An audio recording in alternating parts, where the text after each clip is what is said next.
Your Excellency, Dr. Ameenah Gurib-Fakim, thank you for joining me on the podcast today. Thank you, Gemma, for inviting me.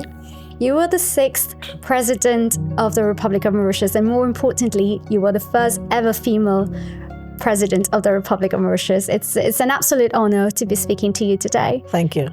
If you allow me, I'd love to take this down memory lane. And most of the time when I speak to guests, we obviously talk about the current projects, what they are doing, what they're up to. But I'd love to go back down memory lane and maybe take you back to your childhood, if you allow me. If you could maybe think about your childhood and tell us a little bit about what your childhood was like. Did you have any siblings? What was it like growing up? How would you describe yourself as a child to start with? Well, thank you. Thank you for doing this. I always like talking about my village. Where I grew up, which was, of course, the village of Plaine-Maillan, which is not very far from the airport. But I wasn't born there. I was born in the village of Suriname, which is further down south. I grew up, I'm the eldest of the family of 2. My brother is now based in France. And there's about a three and a half year gap between both of us. So we were friends when we were growing up. What I recall of my childhood, I think first and foremost, I had very loving parents. And I always say my cheerleaders, they have been first and foremost my father and, of course, my mother. My mother was a rock because she was a very intelligent woman, but she never really had the opportunity to have an education because at the time it was still frowned upon for girls to have an education. But my father was convinced that he would give equal opportunity to both his son and his daughter. So I ended up going to a Catholic school.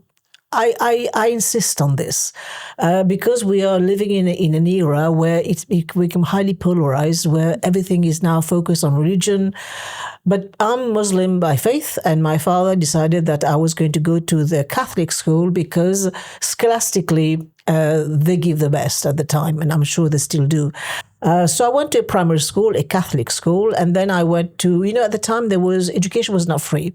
So you have to have entrance examination to go to a secondary school. So I ended up going to Loreto Convent. At the time it was still called Loreto Convent in Maibour. And what I recall also growing up in Plaine-Maillan, there was no internet at the time, there was no phone. Can you imagine? And there was hardly any kind of distraction that, could keep a child entertained. What was interesting is that the school where I was growing up, there was a small library. And we used to go there, either sit there and read or take the books out and come home and read. But interesting, my father also had a very interesting book collection. So I was getting to see his books, and he had the writings of Krishnamurti and the history of America. And I thought, wow, this is quite something. So I grew up in that environment. But I think more importantly, what I grew up in is a microcosm of the world.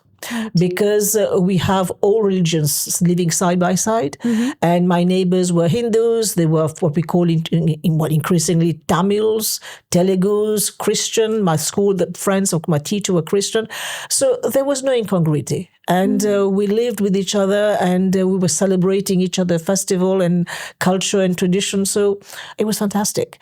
And I didn't realize how much this has really enriched my journey until I went to the UK eventually. So this was the environment I was growing in. And my parents, of course, they were very devoted parents, and they gave us the best. My mother especially made sure that I grew up with the values that they believed in. They were not formally educated, but they didn't get formal instruction. I always make the difference, but they were really highly educated people. So I grew up, and then I went to secondary school in Maibour. And this is where I got infected by the virus of science, because I was a second batch going to that school. So there was hardly any infrastructure. The building was very good, but there was hardly infrastructure to teach kids science. And but my teacher, what they used to do, they would take us to, if you want to see the web of life, they would take us to a pond and teach us what science was. And so I was always asking questions. I remember a very inquisitive child, and the teacher, they very, very nicely demystified science. And so I said to myself, wow, this is great. And when I did my A-level, you have to do another entrance examination. And then I went to Loreto Convent Caterbone, because in the Loreto network of schools, this was the one which was dedicated to science. So I went there, and there I had a wonderful maths teacher. I still recall her name, Sister Anne. What I found interesting with her was that she was always guiding the girls. She was also encouraging us to do mental arithmetic. So every time the class starts, we'll start with this batch of question and firing, within 5-10 minutes. So this stays with me, because when I go to my market now, I don't have to really go to the calculator and do the mental arithmetic. Also, it's a very good way of boosting, of course, your memory as a child growing up. And so this is when I finished my A-levels in science, and my father said to me, what are you going to do after this? Because after A-level, we finish A-level here, as you probably know, in Mauritius by November. And I got a job in the public service, and I was working as a clerk in the Ministry of Health. And so my father said to me by March, so you want to go ahead with applying? I said, yes, Dad, I want to go, because with all due respect to clerical work, I didn't see myself doing this for the rest of my life. So he said, okay, we'll apply for university. And he helped me choose the University of Surrey, because at the time it was one of the few universities that gave industrial training. Right. So, and you went on to study Bachelor in Chemistry. Bachelor in Chemistry. Right. But interestingly, before this, I have to point out something. My father said to me, you're going to study chemistry, to do a degree in chemistry. Why don't you go and see the career guidance officer and ask him what are the job prospects when you actually finish? Because hopefully one day you'll come back home. So I went to see this career guidance officer. And as soon as we walked, of course, I'm fairly small and I was thin at the time. He looked at me and says, well, what do you want to do science? This is for boys. I mean, it's not for you. He said, you should be doing home economics. Wow. I said, okay, fine. And somehow I'm not even surprised that this was thrown out as a statement. No. So I said, okay. Then also, when you come back, there'll be no job for you, because, we are going through a very bad patch in Mauritius, and coming back with a degree in science will not get you anywhere. So I said, okay. So I went back home. I said to my father, that's what he said. He said, what do you want to do? I said, I want to go chemistry. Because I was passionate about this. So I went, and interestingly, my first trip abroad was when I was 18, 19, and my father came with me. He came to drop me at university. And so there, I quickly realized that the life I was leading in my village was nothing to do with what I was thrown into, because really you are thrown in the deep end, because there is no communication. And I used to depend on these airmail letters, the blue airmail letters that was coming every 2 weeks. And then I remember what my teacher, Sister Anne, was telling me. She said to me, you'll undergo a lot of frustration when you're there, but never write it and send it to your parents. Because by the time you have written it and sent it here, it takes 2 weeks to come here, you would have gone over, and your parents will be very worried. That's so true. So he said to me, write it down and put it somewhere, and the next day go back on it or tear it up if you want to, because this is one way of getting your frustration out. That's exactly what I did. And so I went on, and then I did my BSc in chemistry. I did my industrial training. And at the industrial training, I remember doing that training. It taught me the ropes of research. So I said to myself, well, this is fantastic, if I can still do that. Then by the time I did my 4th year, I applied for a few scholarship. And when I came home after this precisely, I realized the economy was really bad in 1983. There was massive unemployment. So my father said to me, are you going to do? I said, no, I've got a scholarship. I'm going to go do a PhD. Right. What am I going to do with a PhD in Mauritius? I still don't know. But I did. So that's why it took me out and to the wild west of the West. But I did manage to swim. I didn't sink. I love this. There's so many different things I want to pick on here. You mentioned you had a brother and a sister as well? No sister. No sister. Yes. So just the two of us, yes. Just you were two. It's fascinating going back to your parents' mindset, because you did mention that your parents did not get formal instructions in terms of education, but they really push you to have a great education. What was the influence in terms of, did your parents have any influence from family, or was it more, we haven't had the chance, so we want to give the best to our kids? What was the mindset in terms of, we'll push you? For instance, when you mentioned coming back and saying, well, I've been asked maybe not to study chemistry because there's no job prospects, and they still encourage you. What was the family dynamics about education and pushing you forward? No, education was central in my family. And my father was, of course, a school teacher. So he really I valued. My dad was too. Too as well, okay. My mother was a homemaker, as we call her, a housewife at the time. Now we can't call that a housewife anymore, it's a homemaker. But she was, as I said, a very intelligent woman, but she never had the opportunity to really have a formal education. So she was always pushing me. And there were days when I didn't want to study. She said to me, come here.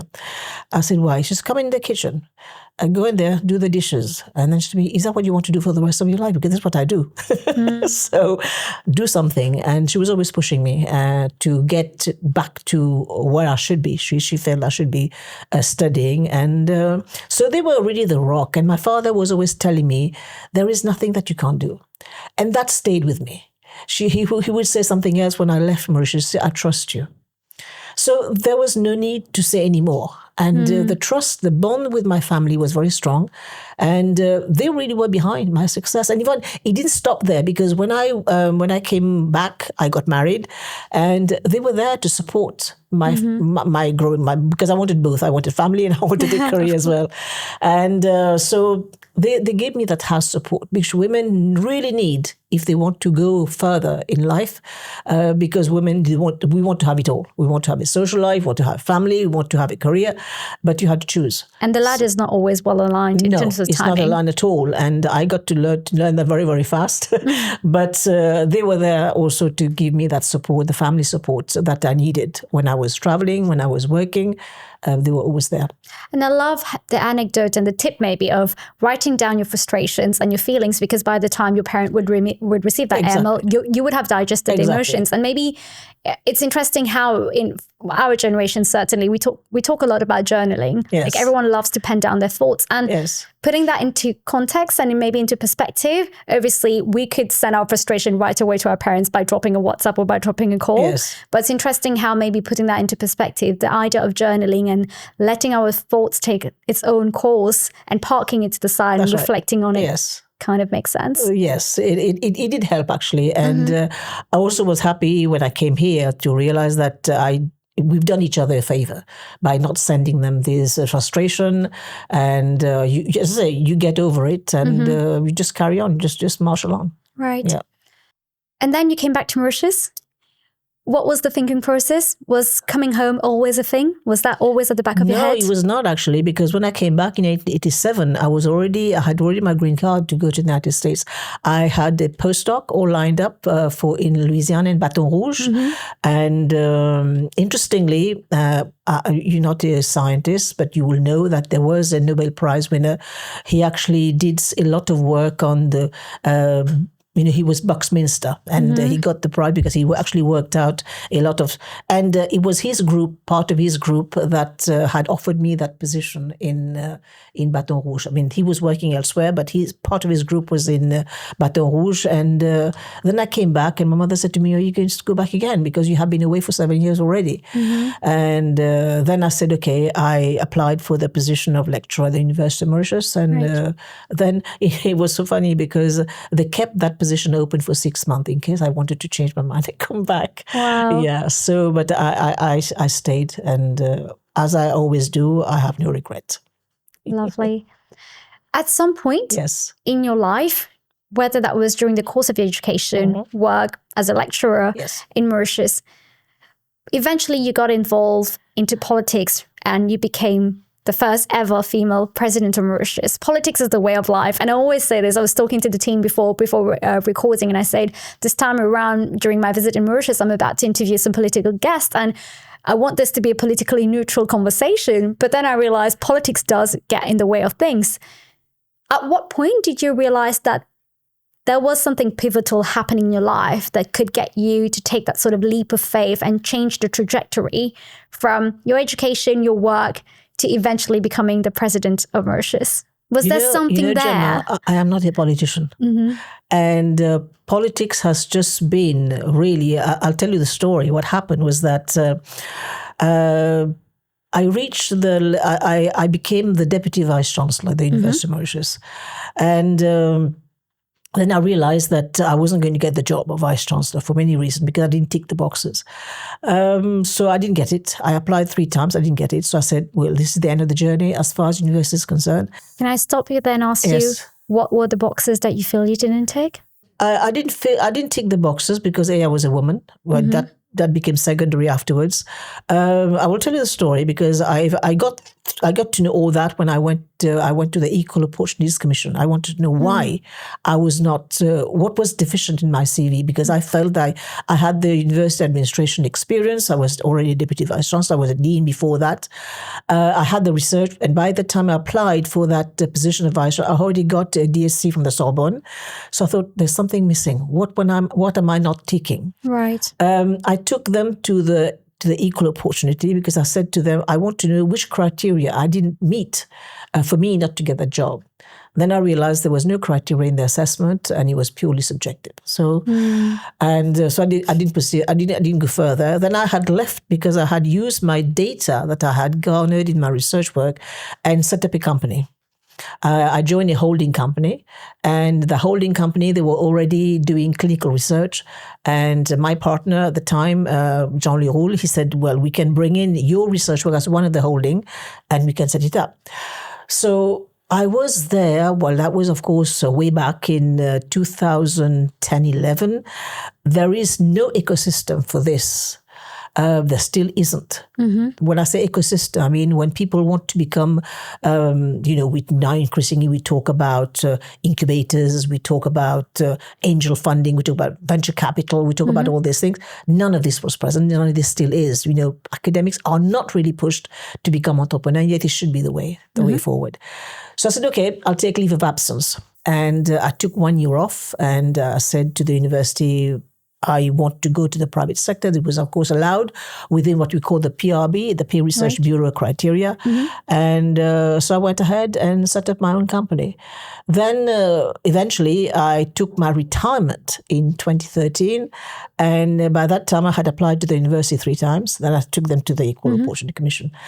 Then while this process was going, I got the report from the Equal Opportunity Commission. They told me that, this is the end of the road for us.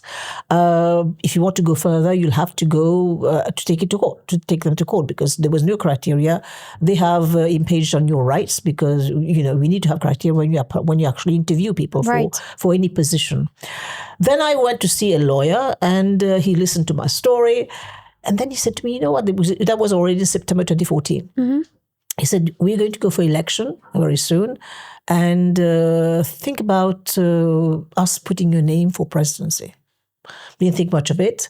I remember going to do a TED Talk. I went to Rio and I came back. And I remember that Sunday, a journalist called me and says, ma'am, your name has been put forward for presidency. You must be joking because I have no political experience. I'm not a politician. My family has never been in politics. She says, can you say this in the form of a statement? And what do I see the next day? I'm one of the dailies. My name, my TED picture, Ameenah Gurib-Fakim for president, small interrogation mark. People don't see the interrogation mark. They see my name, they see president, they see my picture. And that became a sounding board. And people says, why not? And so they said, we're going to run the campaign. We're not going to mention your name. I said, fine. I have nothing to lose. I'm always in the private sector. I'm a retiree from the university. And let's go for it. So that appetite for risk-taking had been there. Again, it goes back to my childhood because my father had always said to me that there's nothing that you can't do. So I went ahead. I said, okay, let's do it. Then came the crunch. The crunch came when they said, now we're going to have to mention your name. I said, okay, because I said, can I speak to my husband at least? Because I need to inform him that my name is he didn't know by then. And I tried to call him, of course, he's a doctor, he was a surgeon, he was in the operation theatre. So then, of course, the party said, look, we are going for this major rally, meeting, and we need to cite your name. So I said, okay. I tried to call him. He didn't hear me. This was happening within the space of a few hours? This was happening within the space of 30 minutes. Oh, wow. So they were going to do the campaign at 2:30, the rally, and they called me at 2:00. I said, let me try and get him. And then he came back. And of course, as soon as I said yes, they went ahead and cited my name. I turned off my phone. Oh, I wow. I don't want to hear anymore. Then he came back home. He said to me, what have you done? I said, well, I tried to get you, look at you for there's many missed calls there. And I said, look, I explained to him, my father, of course, well, then my father said, look, you have nothing to lose. What have you got to lose? And but people were always discouraging me. And of course, the pressure came also from the Muslim community at some point, because they say, no, in Islam, it's not possible to have women leaders, etc. So being a scientist, I said to him, look, I will ask you 3 questions. Can you ask these people, who was the first wife of Prophet Muhammad? Second one, who was the second wife when the first one passed away? And the third one, can you show me where in the Quran is written that you can't, a woman cannot lead? So I said, I'll give them 1 week, and if they come up with the answers, I'll step down. There was no answer. So I maintained. And I was being discouraged all along, because they say, we have 2 blocks. In fact, the same coalition, which was there in 2014, right, which went through. And of course, I was lambasted from everywhere. I said, look, I have nothing to lose. I'm going to take that risk. If I can serve my country at the highest level, so be it. And I did. And 1 December 2014, I was in my office watching, of course, the count. I closed my computer and I said, Ameenah, at some point you shall be president. And I did. And you did. And you served between 2015 to 2018? That's right. Yes. What was it like serving as, obviously, I want to stress the President of the Republic of Mauritius, but as a woman standing here, I remember when it was announced, I remember going, well, we can start to see some changes happening in Mauritius. What was it like serving as a female in Mauritius? To sum it up with a kind of caricature, if I may say, it's like walking on eggs without breaking them. There were moments, of course. There were moments when, interestingly, there was the planets aligned for me at the time, because in 2015, when I just became president, there were 2 major decisions which were taken. I think why I say this, because it resonates with my background of scientist. The first one in 2015 was when there was approval at the United Nations of the Sustainable Development Goals. And then in November, I had the great privilege of speaking in Paris at the COP21, which was the first successful COP for climate. And so I said to myself, let me run my presidency through the lens of science, through the lens of women and women empowerment and all the rest of it. And that's what I did.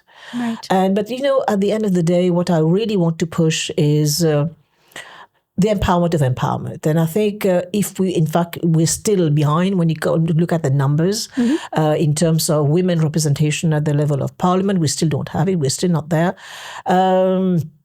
At the level of boards, in the public sector, there's many more women. There's still a dearth of women in the private sector. Agreed. So it is still an issue, having women representation. But we need women at the table. And why do we need women at the table is decisions which are taken when women are there, they work for society, they work for the community, they work for the country. And women are the rock, on which society builds. Families, everything. So we need them. And also women tend to see things differently. And I always say we cannot have gender equality. What we have to go for is gender complementarity, because you cannot win anything if you're going to waste 52% of the team. True. And that's what I call for. We are talking about increasingly the approach is different, the way is different. Women tend to be more pastoral when they do things. They tend to garner people around the theme.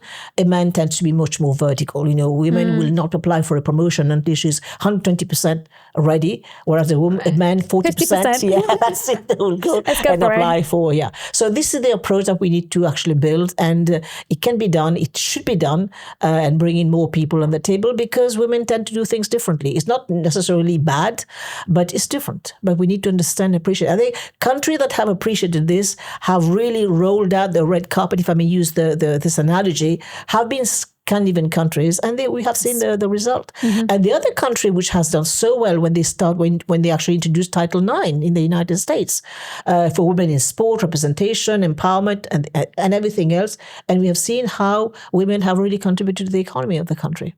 So, without quoting any name, could you see another woman becoming president of Mauritius in the future? The way politics is done is not necessarily the woman with potential. I just became, I was a fluke, really, literally, it was just a sheer. There's a lot of I'm not going to use shenanigan, but you know what I mean in terms of representation, in terms of pushing forward a certain group of people belonging to certain religions, certain castes. So all these play in the balance. I can say that I was there at the right time, because I ticked the box that I didn't tick in academia, but I ticked the box on the other side. So all these put together, there's no dearth of talented women in this country, and there's no dearth of talents, period. But we need to move beyond that. We have to move beyond our own mindset of saying that let us think, let us be more patriotic, and let us put the right people in the right place. That's what we need. And unfortunately, we have been a bit of a laggard over the past 10 years, and we have missed out on many things. And I think one of the areas that I think we really have to really get our act together is AI, for example, IT. And I think the sector, in the financial sector, we really need to build on that, because I always say that the emerging, Asia is a rising continent, and the two big economies, the two big countries are there, India and China. And we play a strategic role in the Indian Ocean. We are the connector. We are the bridge between Asia and Africa. Africa is a rising continent. By 2100, 1 in 2 working age adult will be African. So we have a very key role to play. I think I always say that we have called ourselves the star and key of the Indian Ocean. I think we should have to play that role really more profoundly. It does feel there's a lot of untapped opportunities. Absolutely. Absolutely. Yeah. And I had gone further when I was even president. I said, we have 3 colors. Our economy should be in 3 colors: the white, the blue, and the green. And the blue economy, now we started. People still think of the blue economy as fishing. It's not. It's not. Green economy, only the sugar cane. It's not. I made a career out of the green economy by focusing on biodiversity. In fact, next week when I'm going to go to China, I'm going to speak precise on this, because China is doing very, very big work on big data. And they are trying increasing it to use the big data now to actually see how we can deliver on the SDGs. And we are here again. We are in a biodiversity hotspot, but we still don't know. In fact, the amount of trees we have cut down over the past few years is horrendous. True. And so, I'm not saying that we should not develop, shocking, but we need to really appreciate that, the green cover should be there for our own survival. And as a small island, people don't realize, but as a small island, as a small country, we have contributed. We really have punched above our weight, in terms of delivering on fauna recovery, safeguarding the fauna. We talk about fauna with the birds that we have, for example. We have contributed around 7% of the global safeguarding for bringing back from the brink of extinction. Nobody talks about it. Nobody hardly knows the figures, yet we punch above our weight. But I am forever saying to people when I see the people in the handicraft, I say, why do we have so many dodos? It's extinct, for goodness sake. We have good success stories in the kestrel, in the pink pigeon. Let's value this. But no, we focus on the dodo all the time. That's an interesting point. We want to be actually benchmarked to extinction, but we should not. And have you heard, apparently, they're trying with AI maybe to bring it back. But where's the ecosystem for them to live? That's another story. But that's the kind of mindset we need to do to change and to be more positive in our thinking.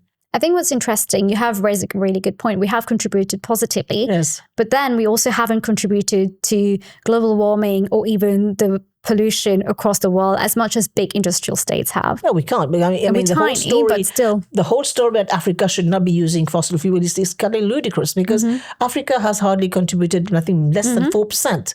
And yet Africa is sitting on coal, is sitting on oil. But now they say, oh, no, you should not be... But the entire industrial world has developed by precisely polluting. I'm not saying we should, but we should be given that carbon window to be actually used, whatever we had to grow our economies. And here, we can go greener. And we need to enact the appropriate legislation to see to it that small producers of green energy, solar, wind, they should be able to contribute to the grid. That way, we can become a lot greener in our daily activities. But again, there's a lot of the fiscal aspect has to be looked into. But it can be done, and it's a very, very powerful message that we can send to the world that being small is beautiful. It's not insignificant. There is a beautiful saying that goes, the science of today is the technology of tomorrow. And if I go back to even the United Nations, the stats quote that by 2050, the world population will probably be reaching about 10 billion of people. You care a lot about biodiversity, and I hear the passion from you coming as a scientist.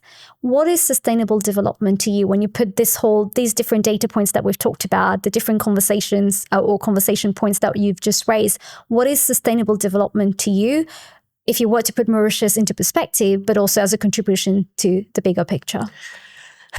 I would say sustainable development means happier human beings.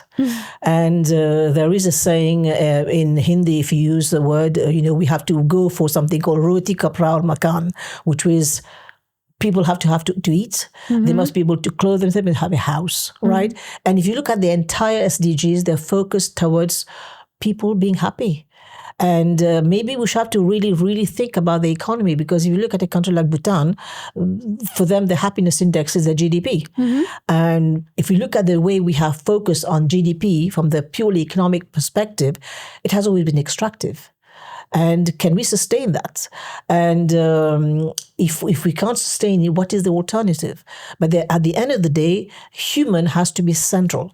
But having said this, I have to raise this. As human, we are very arrogant because we tend to think that we can dominate nature. No, we can't. We are very much part of the ecosystem. We are the apex species, yes, but we do not dominate nature. We have to ensure that, and we also something that I don't like in terms of narrative, we have to protect the planet. For goodness sake, we're not going to protect anything. We're going to protect our space in this planet, because COVID showed us that when humans are not around, nature takes over. And as I said also in terms of explaining, if you look at the entire, the planet has been here for about 450 billion years. If you put that on a 24-hour time frame, we have existed a few minutes, a few seconds before midnight. But look at the damage we're doing. And we keep doing. So it's not us saving the planet, it's us saving our space in this planet. Our own existence depends on us being more respectful to nature. But SDGs mean just that. How do we have a thriving human race with all that we have? It's all about nature management. It's all about making sure that water is available, food's available, making sure that everything, and also not forgetting, it's something that people don't tend to realize that, and this has been put very nicely in the work of Professor Das Gupta when he published The Economy of the Environment, that nature gives us the equivalent of $100 trillion worth of ecosystemic services per year. Now, why I say this? It matters because if we look at the green economy, if you look at Africa, how can we use the biodiversity in Africa or in the global south, because we are the lungs of the world, how can we use this for carbon trading? Right. Because nobody pays for that. True. And yet we keep the world alive, be it Brazil, be it in the Congo, be it in Malaysia. It's all there in that belt. So how can people start paying? And if you start paying for this, just imagine the balance of the economy will be. I've only seen it within, I say small, but small in the context of the bigger industries. But I've only seen it within the automotive sector, where you see paying for carbon credits. But again, carbon credit, Gemma, should not be the right to pollute either. I agree. It should not be the right of big economies to say, okay, I'm going to buy your credit. No, it shouldn't be like this. I think there has to be increasingly the recognition. And I think when I think of the carbon credit, I think of the forests. I can't help recall the interview that the President of Guyana or the Prime Minister of Guyana did when he was on Hard Talk in the BBC. How much do people realize we actually contribute, the global south contribute to the livelihoods of people in the global north? It's not appreciated, it's not valued, and yet we make all the effort to keep it, to sustain it. So what do we do? There's clearly an imbalance then. There's no accountability. That's right. Dr. Ameenah, you also recognize as one of the 100 Forbes women, which is an amazing recognition. We were talking about your kids earlier. You were in London, you said two months ago. Yes. I would love for you to talk a bit about legacy. What kind of legacy you would like to leave maybe one day, going back to your childhood where you spoke so eloquently about your parents, your kids, you as a homemaker, as the president, the former president of Mauritius, your different achievements. What kind of legacy would you like to leave one day? You know, the legacy, I think, already is here, in as much as when that girl child is growing up in my village, she should be able to say, I too can do it, because she's done it before me. And the other thing is that I really want to, you know, I always say to young people when I speak to them is that your happiness is my legacy. Because if I manage to leave behind something that will make people achieve, and that's why one of the reasons why I want to set up my own foundation is going to be the empowerment of girls. Girls in science, girls through entrepreneurship, and the empowerment of women generally. And I want to see that. And, you know, I can't change the world, but I can change my immediate environment. And if I have been able to touch 10 lives or 100 lives, I think I brought in my contribution. And we certainly value your contribution. I think it's been an amazing chat talking to you today, Dr. Ameenah Gurib-Fakim. Thank you so much for your time. I've learned so much, but I feel I'm going to leave this conversation just being influenced so much by your positivity. Thank you so much on behalf of so many people watching you, my generation, my parents' generation, people younger, older than me. Thank you very much for all you've done for the country. Thank you so much. It's been a pleasure. Thank you.